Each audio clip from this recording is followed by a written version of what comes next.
no se fijen en su propia vida o en la conducta de esta persona. Siempre anda sacando los errores de los demás, usando esto como un factor distractor para que la gente no vea su propia vida. Pero aquellos hermanos que de alguna manera tenemos, por misericordia de Dios, un poquito de sabiduría, cuando hay este tipo de personas que vienen a difamar, que vienen a denunciar, las demás personas sí oímos, sí les prestamos atención porque vale la pena hacerlo, pero también analizamos a aquella persona que está poniendo la denuncia, que está hablando de tal manera.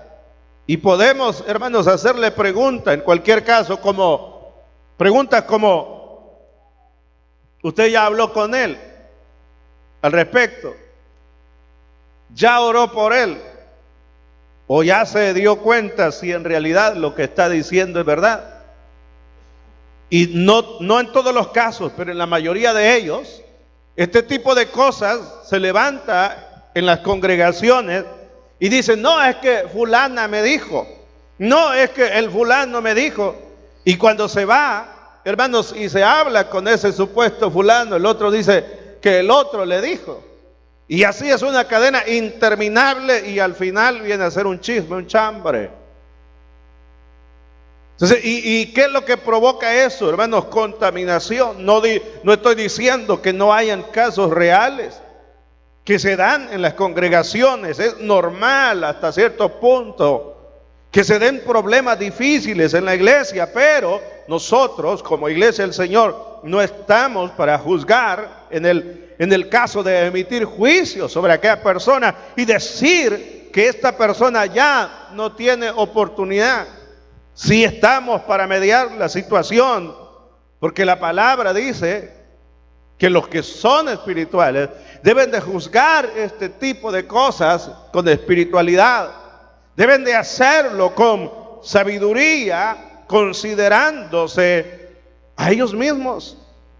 Entonces, tenemos esta enseñanza de la palabra del Señor, la cual nosotros debemos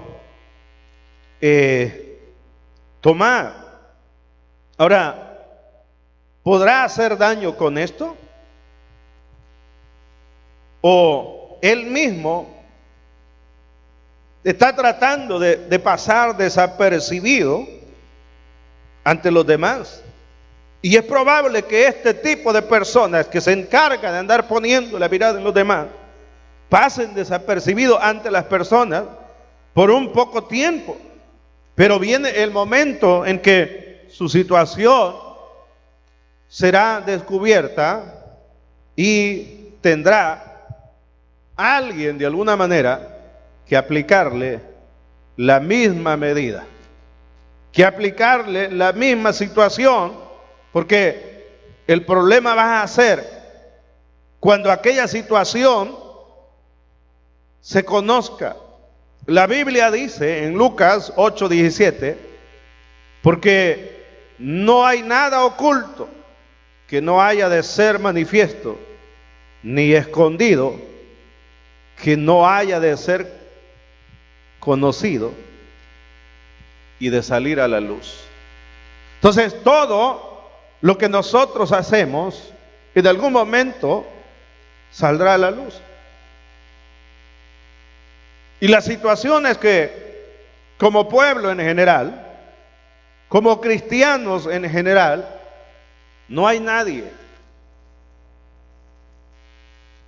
o por lo menos eso es lo que la palabra del Señor dice.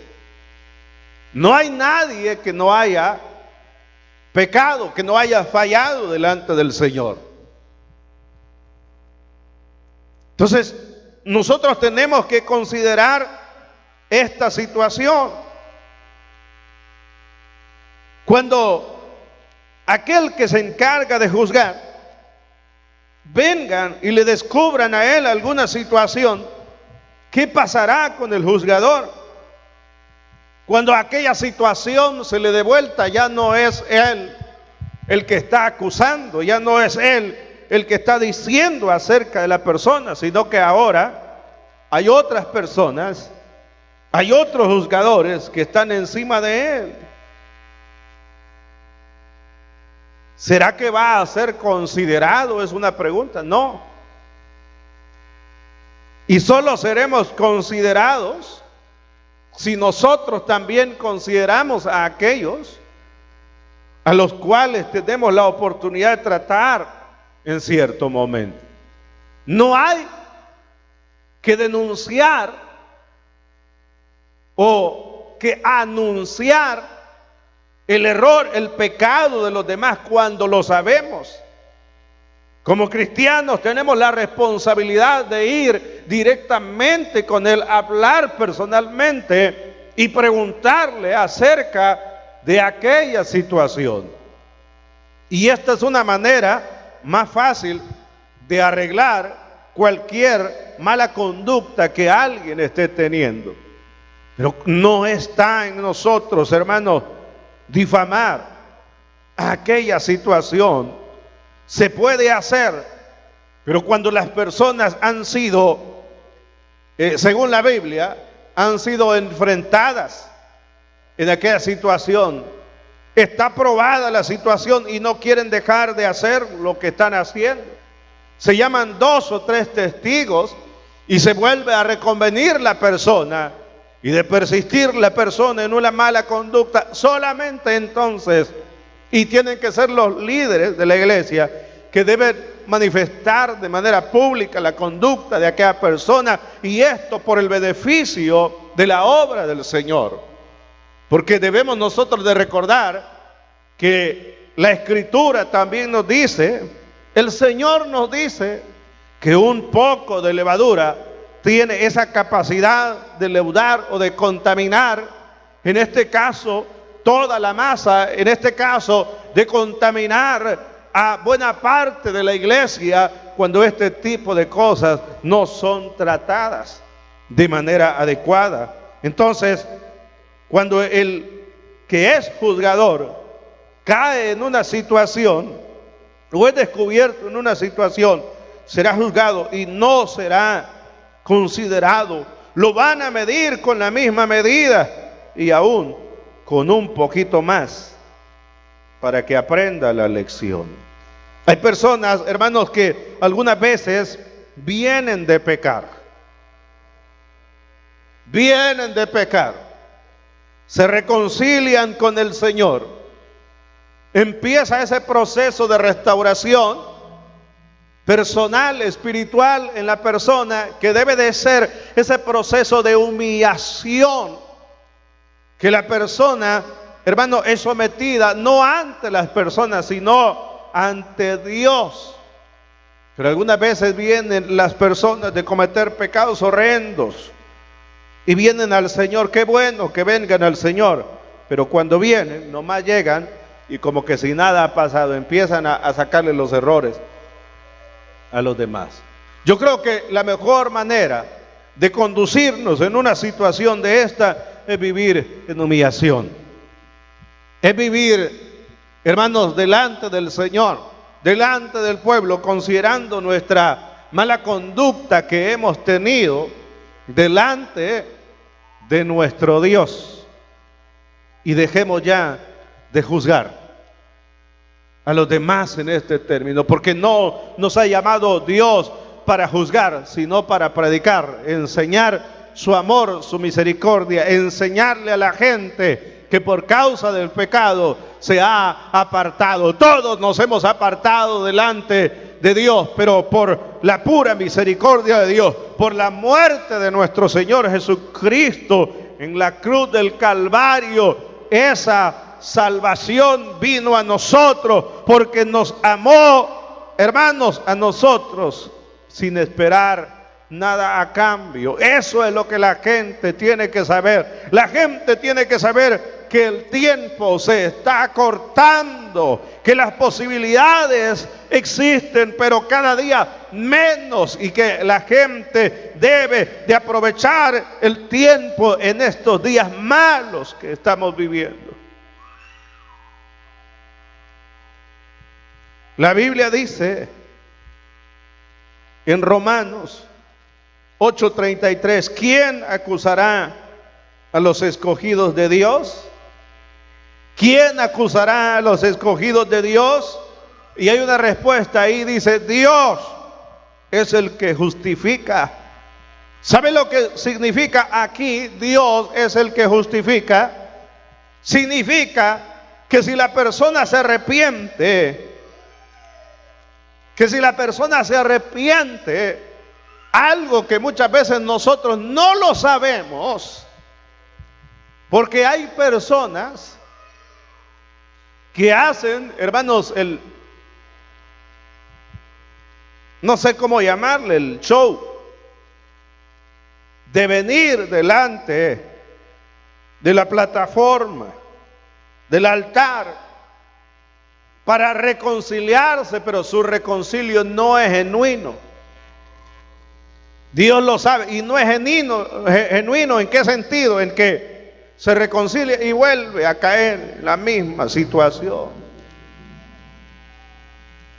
Entonces viene, se reconcilia, y muchas veces nosotros decimos se reconcilió ya, pero el reconcilio no es genuino. Y hay personas que se reconcilian con el Señor. Alguien, a lo mejor fuera de la iglesia, les ministra, ora por ellos en su reconcilio, y su reconcilio es verdadero. Y algunas veces, solamente porque no le hemos visto pasar a la persona, seguimos pensando mal, seguimos, hablando mal, seguimos diciendo que no tiene oportunidad.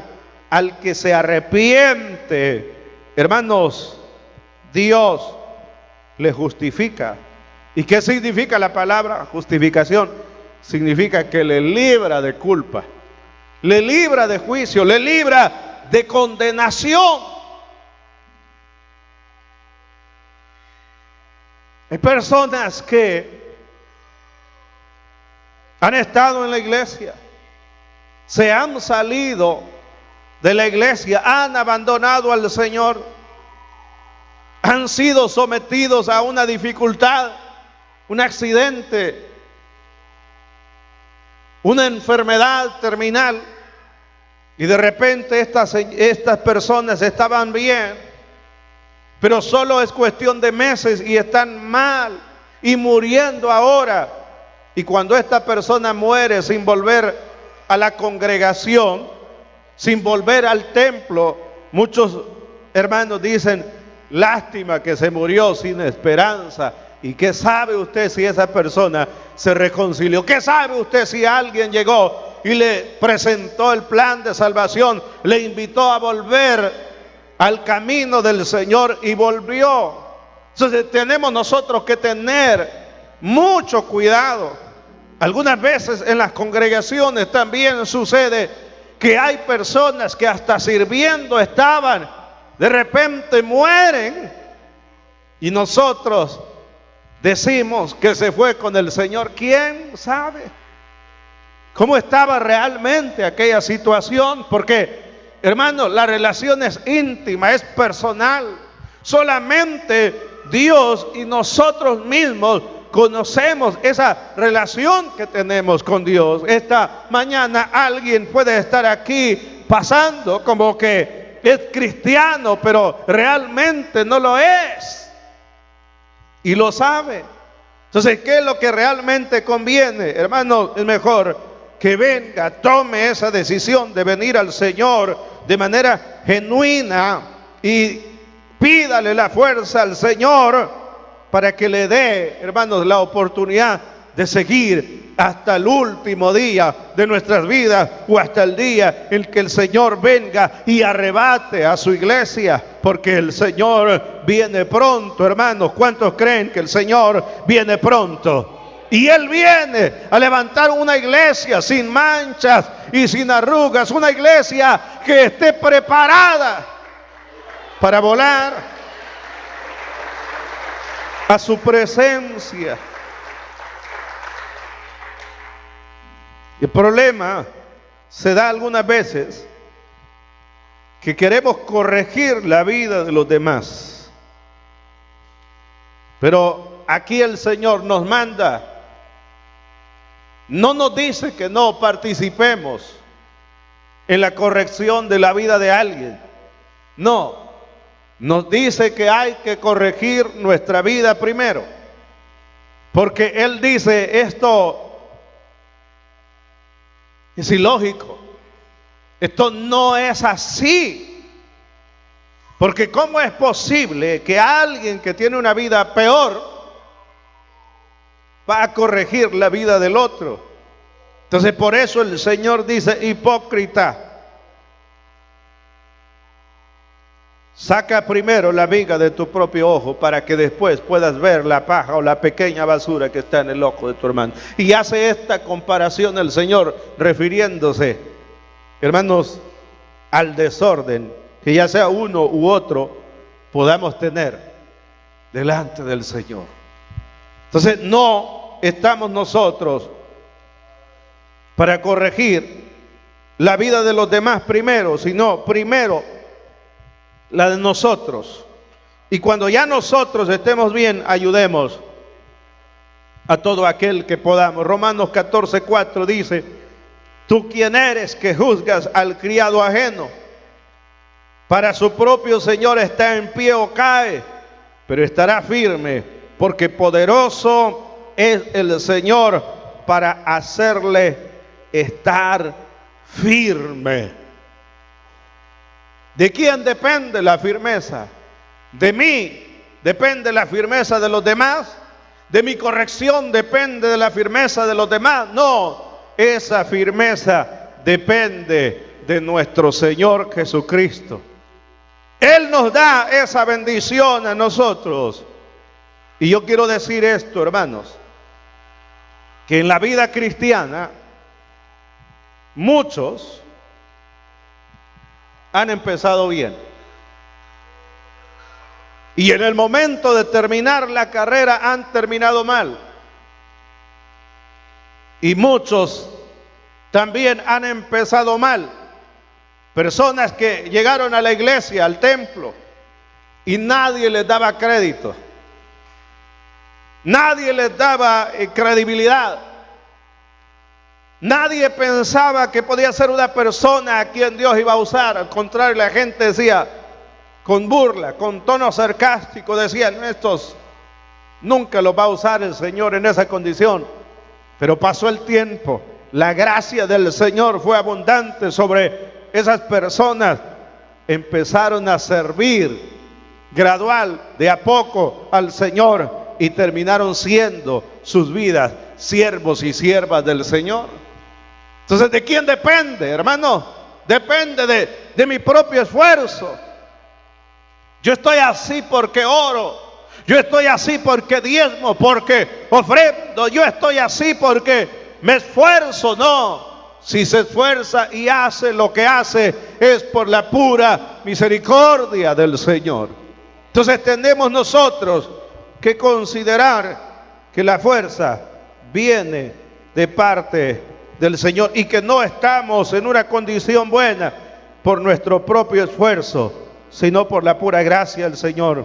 Por eso dice, hipócrita, saca primero la viga de tu propio ojo y entonces verás bien para sacar la paja del ojo de tu hermano. Significa que nosotros ya conocemos nuestra situación. Conocemos nuestra situación y actuamos como que si estuviésemos limpios. Como que, hermanos, en realidad vivimos vidas santas delante del Señor. En cierta ocasión habían dos hermanos, iban juntos. De repente se pararon y uno de ellos empezó a hablar con una persona y empezó a invitarle, a presentarle el plan de salvación, y la persona gustosamente oyendo. Y cuando la conversación estaba interesante, cuando se veía que casi aquel era persuadido para venir al evangelio, el otro que se había quedado callado en toda la conversación se emocionó y quiso aportar, quiso hablarle a aquella persona, y aquella persona le dijo: usted se me calla, porque a usted yo ya lo conozco, ya sé cuál es su testimonio y es malo. Yo conozco mi condición, dijo aquella persona, pero conozco la suya, que es peor. Así que vaya primero y arregle su situación. Eso es vergüenza, hermano, para cualquier persona que profesa ser cristiano. Eso es una vergüenza. Entonces, ¿qué es lo que tenemos que hacer? Yo creo que este año 2019 se trata más de cuidar nuestra propia viña que la de los demás, y solamente tengamos la confianza que poderoso es el Señor para hacer que sus siervos permanezcan firmes. Es decir, esos somos usted y yo, amados hermanos. Él tiene ese poder para hacernos estar en pie, para que no caigamos de la gracia, de la misericordia que el Señor ha puesto. Es tremendo, hermanos, cuando nosotros ya sabemos en nuestro interior la condición de vida que estamos llevando y vivimos nosotros de apariencia. Eso, hermanos, es costoso. Eso es difícil, porque en determinado momento vamos a actuar como quien realmente somos en un lugar inadecuado para nosotros, y se nos va a caer la máscara. O sea, es bien difícil, hermano, andar aparentando, andar, hermanos, haciendo creer a los demás quién en realidad nosotros somos. Seamos nosotros mismos. Seamos nosotros mismos. Reconozcamos, amados hermanos, que somos diferentes. Reconozcamos que somos nueva criatura. Reconozcamos que es muy probable que en nuestra vida cristiana a estas alturas hayan áreas no rendidas al Señor. Y por esas áreas no rendidas al Señor hayan todavía fallas. Haya todavía esa situación que nos está molestando y que nos está impidiendo a nosotros avanzar en la vida cristiana.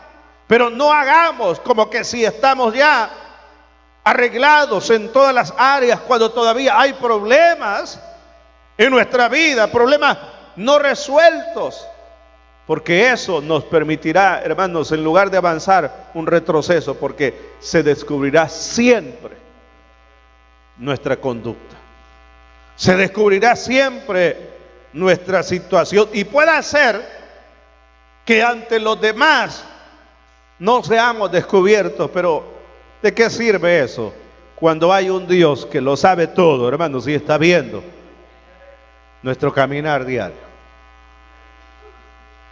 Entonces, hay una frase, y esta frase es que cuando una mentira se repite demasiadas veces, se llega a considerar como verdad. Y muchas veces los cristianos decimos: ¿cómo está, hermano? Bien. Y todo el tiempo estamos bien. Y hablamos como que si estamos bien a los demás. Les compartimos la palabra. Pero no solamente eso. Cuando hay que juzgar, metemos nuestra boca también. Y eso es un problema. Porque estamos diciendo con el actuar de nuestra vida que estamos bien. Que estamos bien. Que estamos bien. Que estamos bien. Y repetimos tantas veces esa mentira en nuestra propia vida, que hay un momento que, por ejemplo, viene la cena del Señor y decimos que estamos bien y la tomamos y tragamos juicio para nosotros, según la Escritura. ¿Verdad? Porque esto lo dije en la vigilia del viernes y lo voy a decir nuevamente aquí. 3 preguntas que todo cristiano debería de hacerse. Número 1, ¿quién dice la gente que soy? O la gente dirá, un gran siervo de Dios. Y la gente podrá decir, no hombre, ese hombre es un engañador. Y la gente en algún momento dirá que estamos bien, en algún momento dirá que estamos mal. Por lo tanto, lo que dice la gente debemos de oírlo, pero no debe de interesarnos tanto. Cuando digo no debe de interesarnos tanto, estoy diciendo que debe interesarnos, pero no mucho.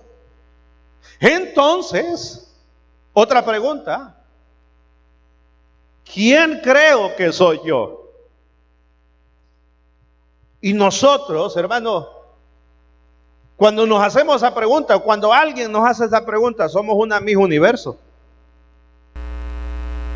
Usted ve que esas personas le hacen una pregunta y empiezan a hablar de todas sus cualidades buenas que tienen. Son las mejores personas. Ellos quieren ganar. Y muchas veces nosotros no estamos haciendo un análisis sincero de nuestra vida. Y siempre decimos que somos los mejores. Me han dado algo débil, pero es por aquel hermano que me ofendió.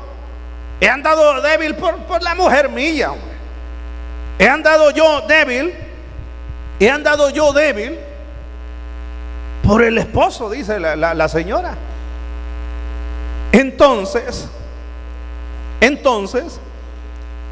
¿qué es lo que realmente está pasando, hermanos?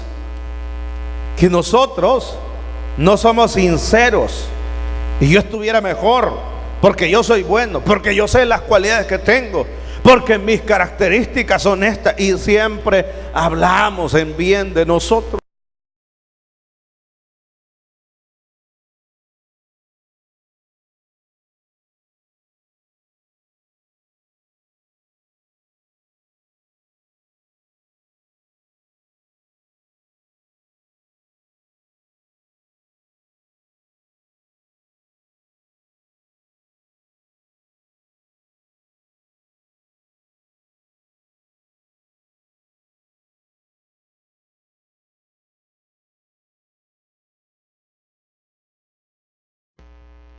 Así somos algunas veces de falsos. Así somos. Pero al preguntarnos cómo estamos bien. No, yo estoy bien. Yo soy una buena persona. Yo no sé por qué me maltratan. Yo no sé por qué la gente habla de mí. Entonces ya nos preguntamos qué dice la gente. Nosotros, alguna opinión emitió. Nos preguntamos ¿quién somos nosotros? Según nuestros juicios, somos lo mejor. Vale la pena que nos preguntemos o que le preguntemos a Dios a través de su palabra quiénes realmente somos nosotros. Considerando que la Escritura dice que Él no pasará al que es culpable como justo, ni al justo como culpable en aquel día del juicio. Si es cierto que la Biblia dice que no nos paga conforme a nuestras maldades, sino conforme a la multitud de sus piedades y su misericordia, pero eso es ahora, hermanos, porque la misericordia de Él sigue siendo amplia. Pero en el día del juicio sí nos pagará conforme lo que nos merecemos. Porque Él no puede negarse a sí mismo. Y Él es justo y dará lo que realmente es justo a cada uno de nosotros. No, Dios no pague conforme a nuestras maldades, sino conforme a la multitud de sus pies. Y estamos acumulando cosas en nuestra vida confiados, interpretando mal esa palabra, creyendo que llegando allá mal, Él va a dejar todo ese mal de nosotros de lado y nos va a hacer pasar a la gloria que Él ha preparado para sus hijos. No. Por eso tenemos tiempo, hermanos, de arreglar nuestra vida delante del Señor. ¿Verdad? Entonces, antes que cuidar la viña de los demás, debemos de cuidar nuestra propia viña. Ese no se congrega casi, déjelo, congréguese usted. Usted congréguese. Ese no ora, ahí déjelo, ore usted. Ese no adora a Dios, ahí deje el hombre, adore usted. Porque eso es lo que nosotros debemos de entender. Y cuando hacemos eso, hermano, estamos en el camino correcto. Porque uno, la salvación es individual. La entrega de cuentas que daremos al Señor es individual. Y su esposo no la puede salvar a usted. Y su esposa no lo puede salvar a usted, su primo, su tío, su abuelo, su mamá, su papá, nadie. Solamente el Hijo de Dios nos puede salvar.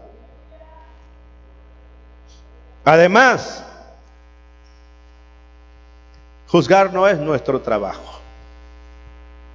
Nuestro trabajo es anunciar que el Señor murió por nosotros, por todos. El trabajo nuestro, antes de denunciar, de juzgar, es, hermanos, lo que dice Juan 13:34. Un mandamiento nuevo os doy, que os améis unos a otros, como yo os he amado, que también os améis unos a otros. Es el Señor. Está escrito en Juan, en el Evangelio de Juan, pero es el Señor. Un mandamiento nuevo os doy, que os améis unos a otros. Entonces, ¿cómo yo debo de amarle? Y aquí vamos a ir terminando. ¿Cómo yo debo de amarle? Como Él le amó. ¿Y cómo le amó Él? Con sus defectos, con sus debilidades, con sus virtudes. Porque si hay algo que yo no puedo hacer ni debo querer hacer, es cambiarle a usted. Yo no puedo cambiarlo a usted. Usted es usted.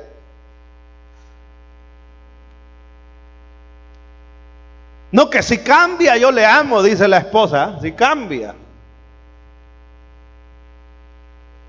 A estas alturas, si usted está casada, no debe de estar pensando si le ama o no le ama. Debe de amarlo. Igual el hombre, no, que si esta mujer cambia yo la voy a amar. No. Entonces lo que le dijo antes era una mentira. Lo que prometió ante el altar era una mentira. De esa manera tenemos que amarnos incondicional, unos a otros, y que nos aceptemos tal cual somos, y que comprendamos bien esta realidad, que al final del día, ¿quién aprobará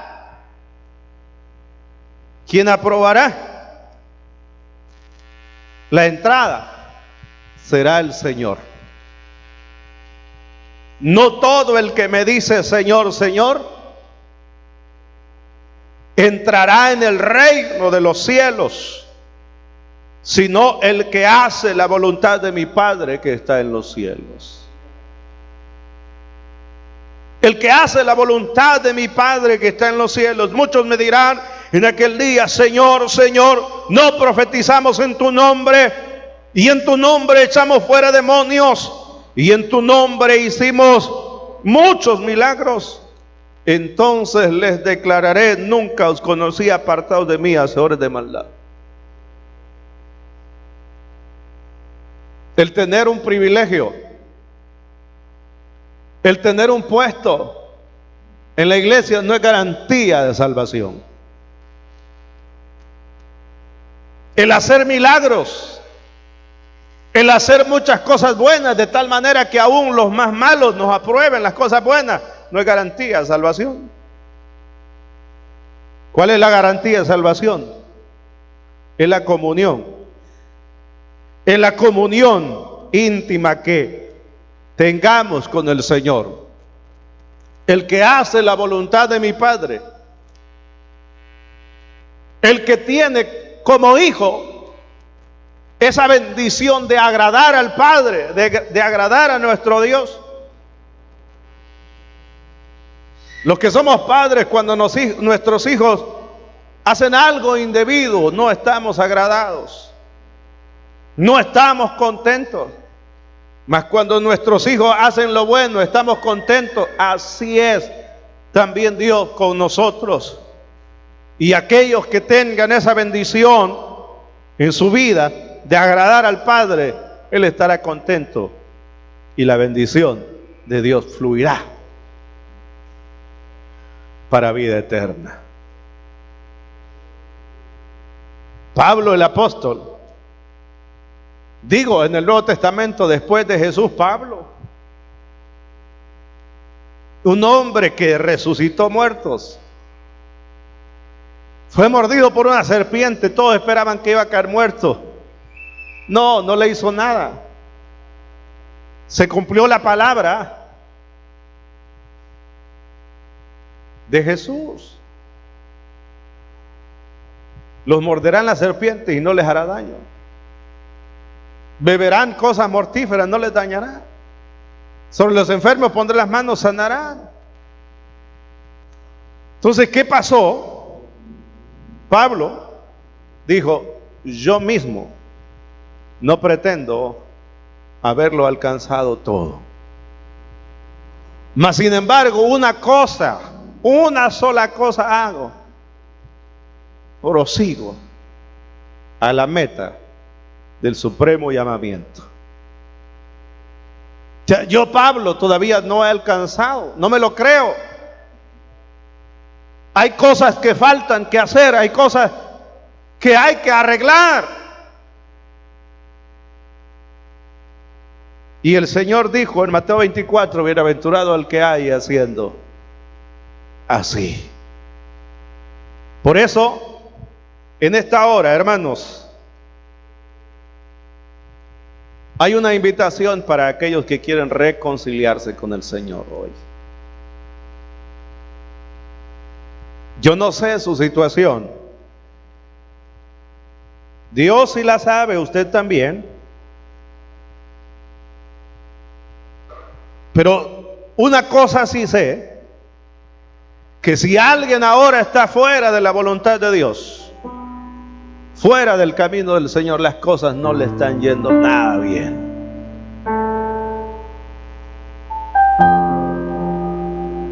Pero alguien dice: no, pero a tal persona le va bien. Es más, algunos dicen: no, hombre, hoy fuera del Señor a mí me va mejor que antes en la iglesia.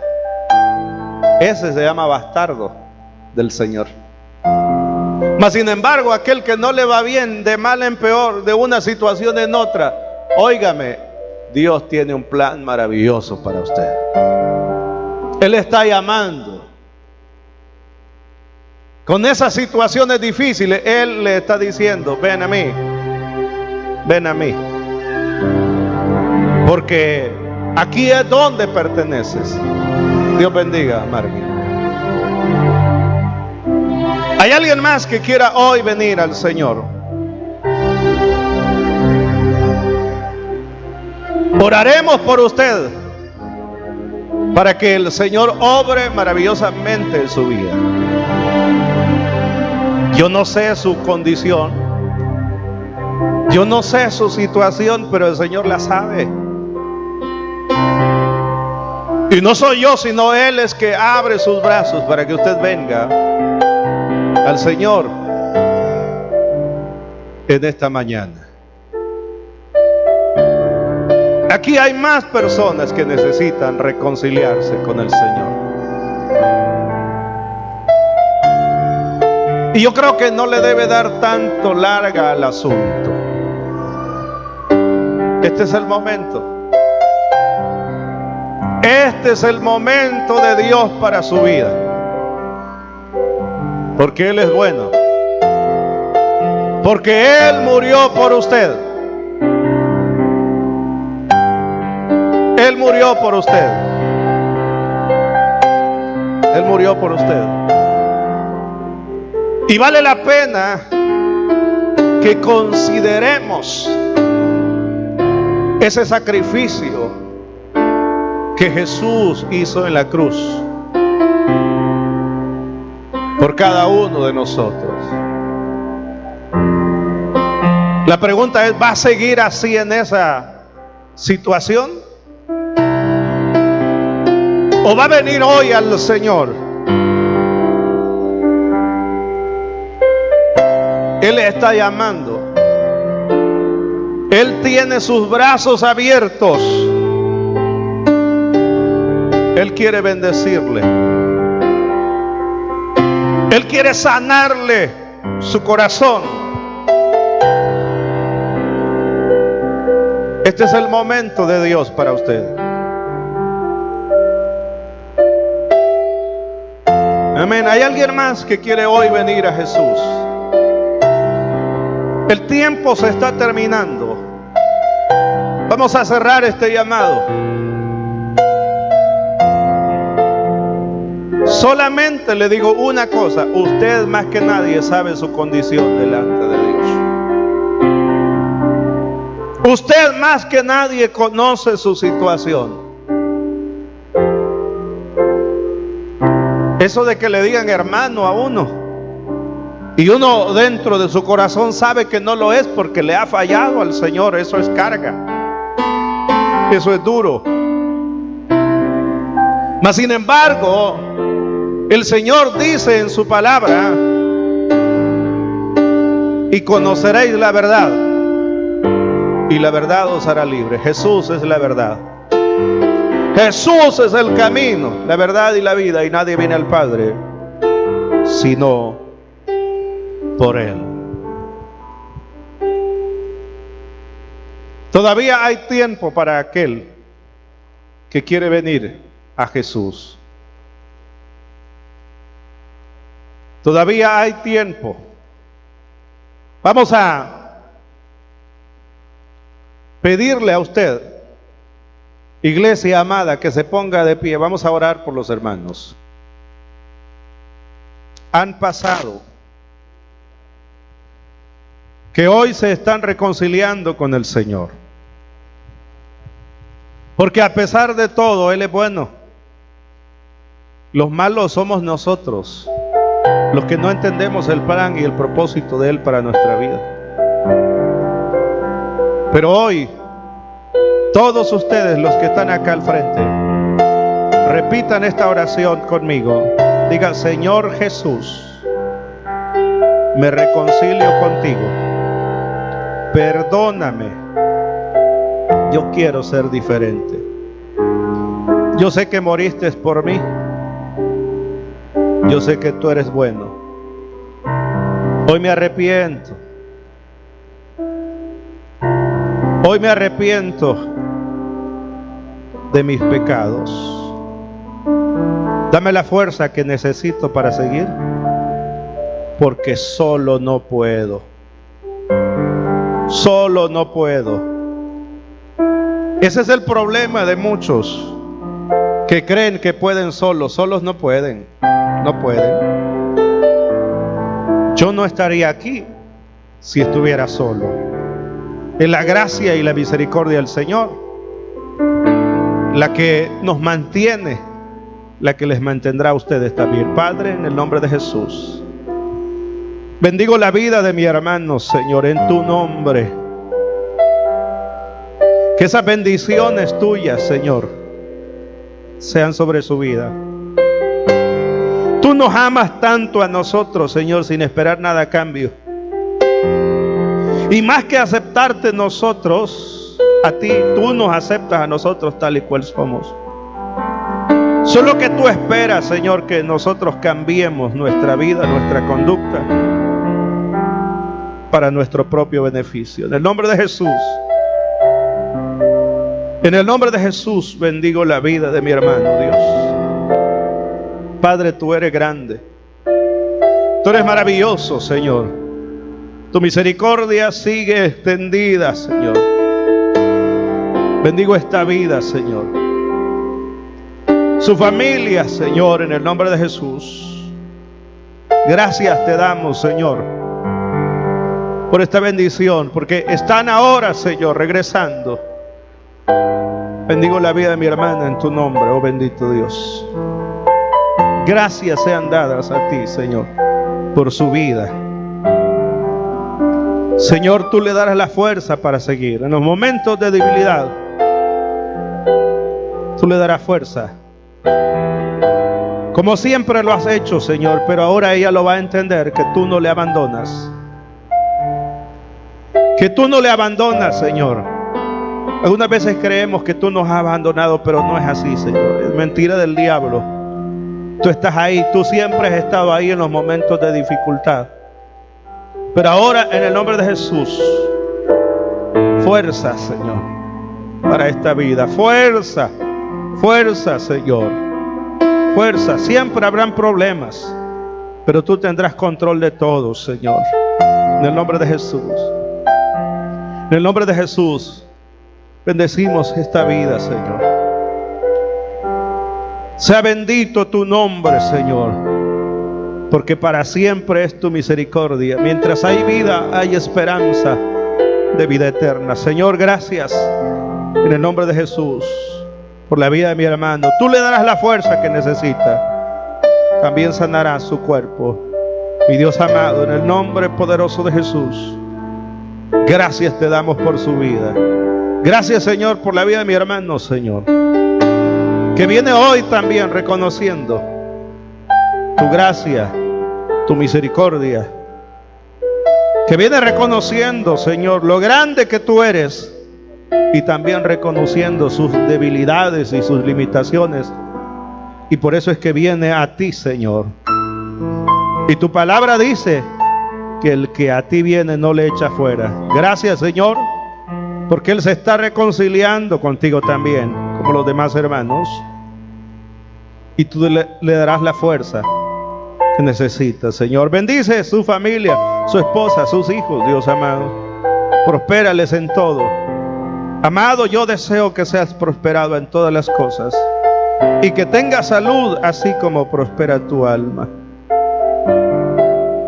Por nada estéis afanosos, si no sean conocidas vuestras peticiones delante de nuestro Dios. Padre, gracias por la vida de ellos. En el nombre de Jesús. Amén y amén. Gloria a Dios. Que el Señor les bendiga a todos. Dios te bendiga. Dios le bendiga. Dios le bendiga. Dios le bendiga. Aleluya. Llegamos hasta acá, hermanos. Yo dejo a mi hermano que ya va a concluir en este culto. Ya el transporte está listo. Dios me les bendiga a todos. Nos miramos esta semana y no se pierda el miércoles, que es lección de diácono.